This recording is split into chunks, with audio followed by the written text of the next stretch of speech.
What's going on, everybody? It is 8:53 p.m. on Thursday, July 29th, 2021. I am super late getting a video out. About halfway through the day, I really started feeling like crap.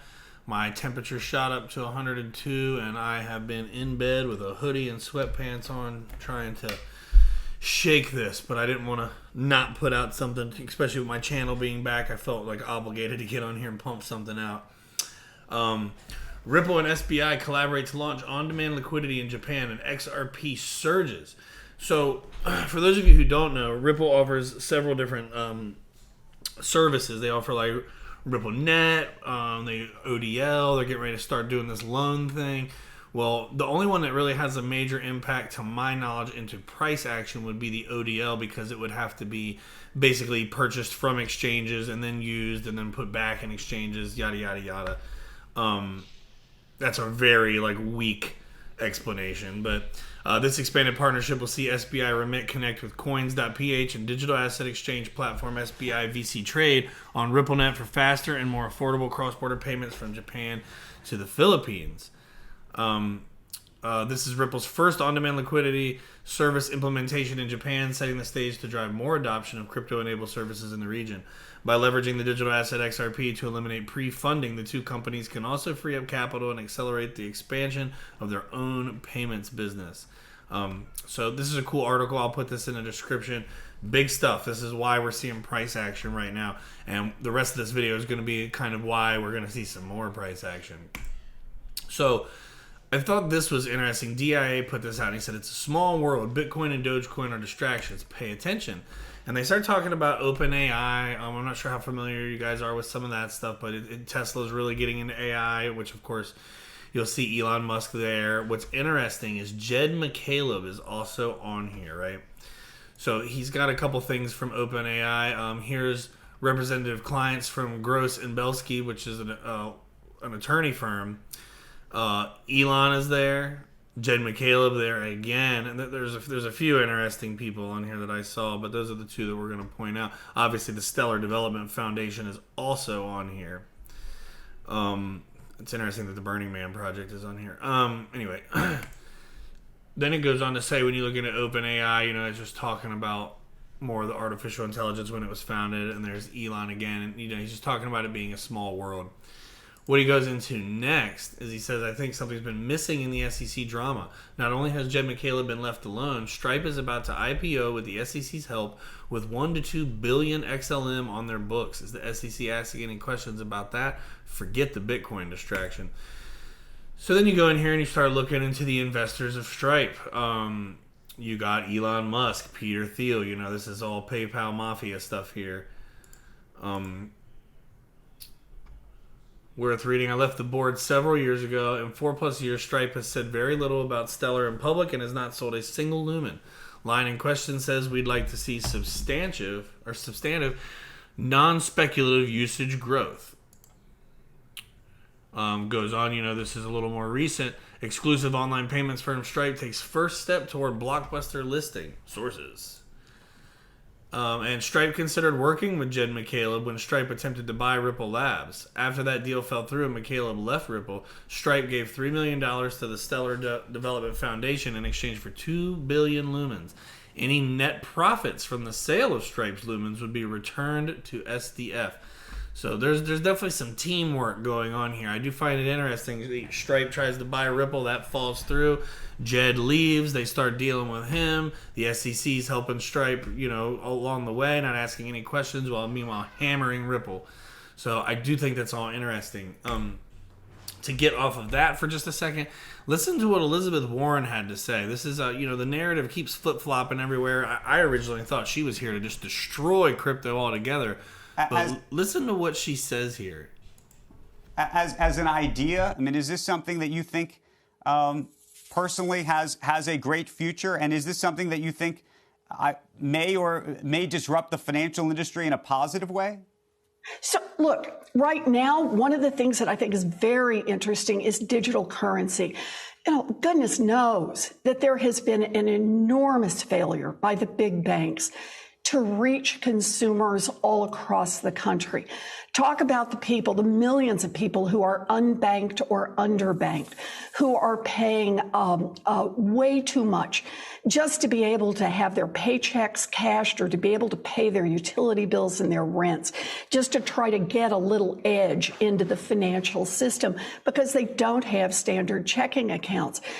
Digital currency and central bank digital currency may be an answer there because the costs are extraordinarily low for being able to transact. And maybe that will be a way going forward that we get more people into the system. Cool. So that's pretty interesting. Bank of America seems to agree. Bank of America called CBDCs a much more effective payment system than cash in a research paper that was published on Wednesday. The report comes amid surging interest among central banks. A May report by the blockchain infrastructure platform Bison Trails found that about 80% of central banks are exploring use cases involving CBDC, with 40% already testing proof of concept programs. They also went on to say they could replace cash completely in the distant future. They're not saying right now. They say that CBDC adoption was inevitable, citing a declining role for cash, the private sector's increasing use of blockchain technology, loss of control over currency, and CBDC's potential to boost the economy. It is also noted that the central banks that did not launch their own digital currencies could see decreasing demand for their currencies, substantially in some cases, and a smaller global role. And we all know that they do not want that to happen. And keep in mind, Ripple is a Bank of America partner. They are partnered. Moving on, this is another interesting clip. Julia Chatterley, shout out to her. She is always on fire. Listen to what they say here. Now, I want to be straight up. They're not going to mention XRP or Ripple directly, but you just listen to this, and I want you to watch everyone's face when Julia Chatterley says what she says in this clip. Check this out. Part of the innovation that we're seeing is alternatives are having to be found because people have felt let down, and we all have to respond to that, whether we're individuals or institutions or governments and beyond. Final quick question, because I have to wrap this up as much as I'd like to keep the conversation going. If we fast forward 5 or maybe 10 years, because I have to give us a bit more time, do you think the US dollar as the world's reserve currency in its current form remains the world's reserve currency, or do you Watch this, guys. think digital X? And Now watch what she says after this. Watch everybody's face and everybody's reaction. you can fill it in if you choose to, or probably not, has taken over. Probably not. Digital X, and you can fill it in if you choose to, or probably not, has taken over. Kristalina, to you first. Yes, the US will be reserve currency in 10 years. A digital or the current form? Whether it is the current one or it is a digital dollar is to be seen. That is, let's get together in 10 years and see what we have in our wallet. Is it a digital dollar, digital wallet, or we still rely on the dollar as we know it? Digital X. Ripple has been talking to central banks for a long time, says RippleNet GM. We all know that on this channel. I think you're going to see more and more central banks around the world realize some of these benefits. Again, it's not going to happen overnight. We want to build and gain momentum. This has been going on for so long, guys. Here's another interesting clip we found. This is Brad Garlinghouse some time ago, and he's talking about right here. He says that hopefully through legislative efforts or court efforts, we'll have the clarity. Why lead with legislative efforts if summary judgment is the only way? And that's a good point. Shout out to Mr. Intuitive, man. That's the official cool guy of the Digital Asset Investor channel. Cool guy to chat with. Let's listen to what Brad says. Certainly have, as you and I discussed, most of our customers are outside the United States, and we certainly are growing the company much faster outside the United States than here in the U.S.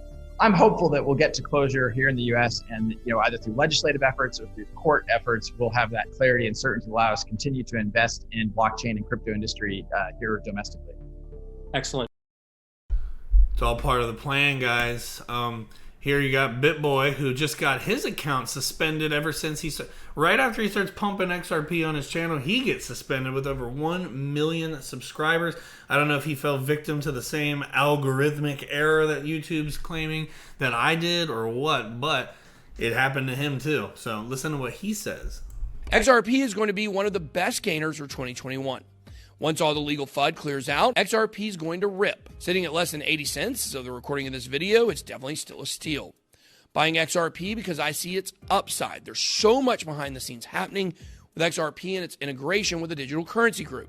Its cousin, Flare Network, is bringing DeFi to XRP in the form of wrapped assets like Litecoin and Stellar called F assets. XRP is going to quickly become the preferred crypto for interbank transfers and settlements.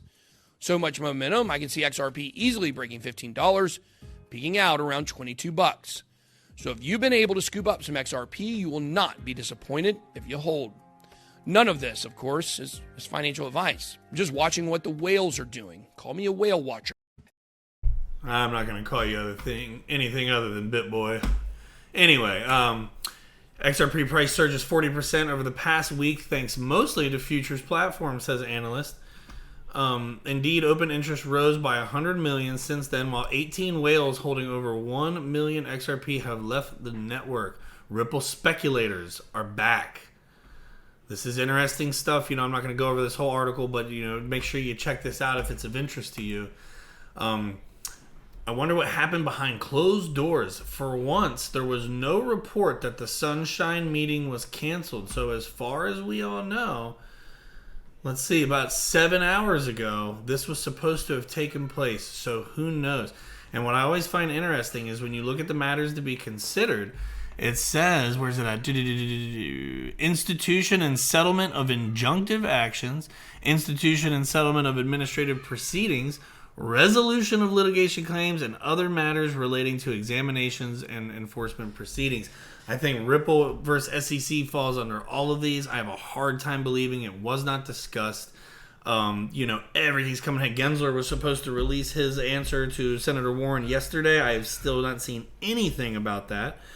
Jeremy Hogan has a video where he details some of the motions being filed by each side and normally how quick they all respond to each other because everything has to be done in a timely manner to speed things up. And he was going over, this is like a really loose paraphrase. You're gonna want to go watch his video if you want like the real spiel.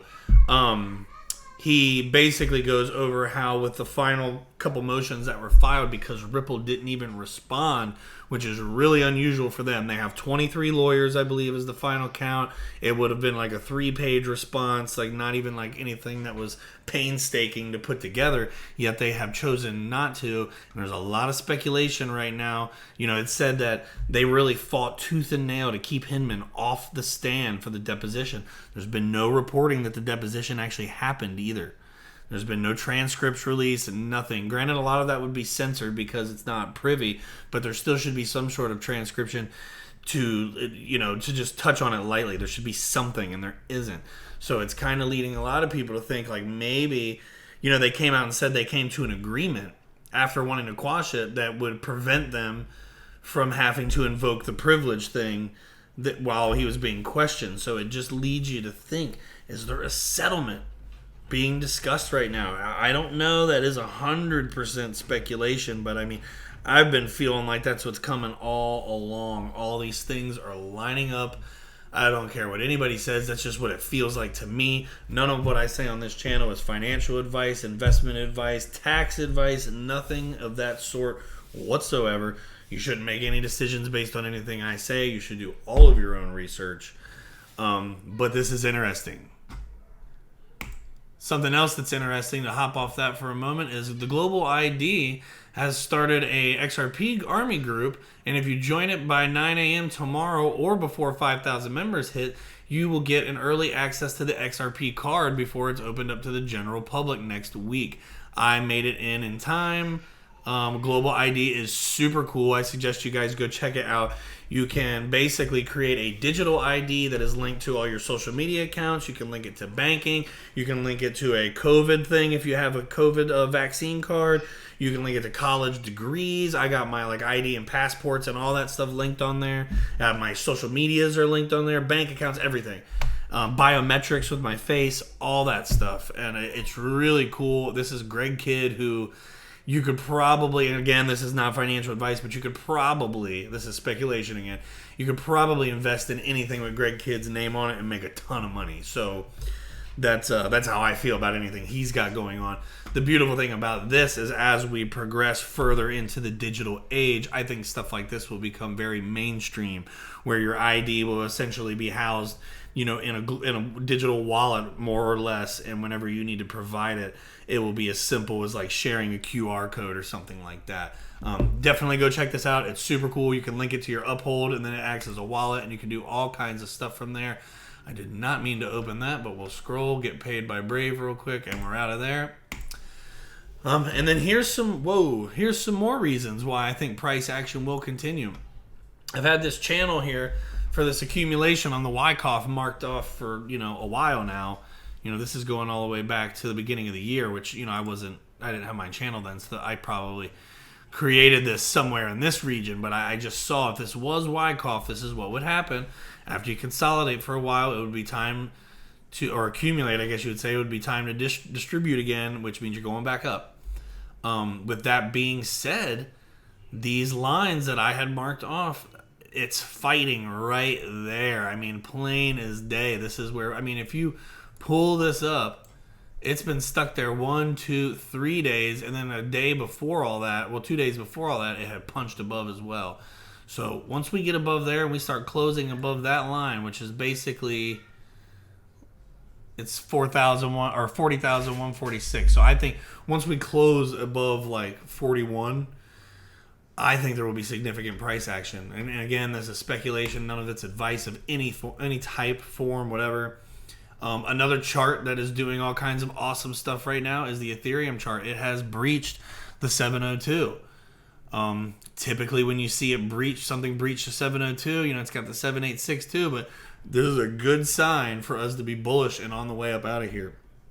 You'll notice I only cover a few major charts because I feel like these charts are the ones that affect the market the most. Bitcoin, Ether, the total altcoin market cap, who also is heading its way right to the 702.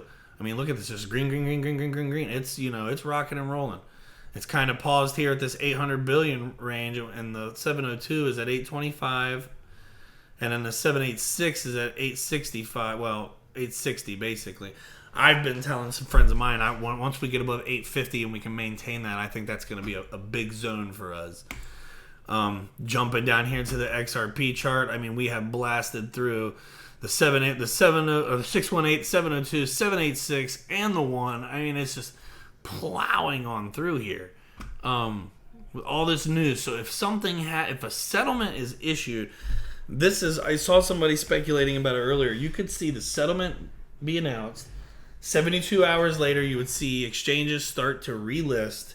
And then I'm telling you, within a matter of weeks, I feel like we could see double-digit XRP on the board. That's speculation. I'm no expert on this stuff. I don't do price calls, but just going by the general narrative I'm hearing from everybody else that I follow, I'm a firm believer that could be what's on the way. I think this summer could be a really intense situation. So now that we have broken through these levels, I am going to go ahead and move my retracement up to here. And we are going to watch this continue to push its way up. Let's see. We could go with this one too. Let's see. I like to see where it all lines up the best and makes the most sense to me. But there's a lot of debate on how to actually pull these things out. But we all got our own little methods. And yeah, with that being said, guys, you can follow me at True Perception 3 on Twitter. That's my main social media for all this stuff. I do have the private Facebook group, which you can find a link to in the About section of my YouTube channel. Make sure you give the video a like. If you haven't already subscribed, get on it. Hit that notification bell so you don't miss out on anything. And yeah, guys, I'm trying to get to 1,000 subscribers. And I haven't made a firm decision yet, but I think if we could get to 1,000 subscribers, I might give away $1,000 worth of crypto. Strongly debating on it. We'll see. I got to figure out how to structure that in a way that's fair for everybody and whatnot. But either way, keep pumping my channel for me. I appreciate each and every one of you guys. I didn't even expect to get to almost 300 this fast. It's only been a couple months of heavy activity, so pretty excited about it. Let's keep it going, and I will talk to you guys on the next video.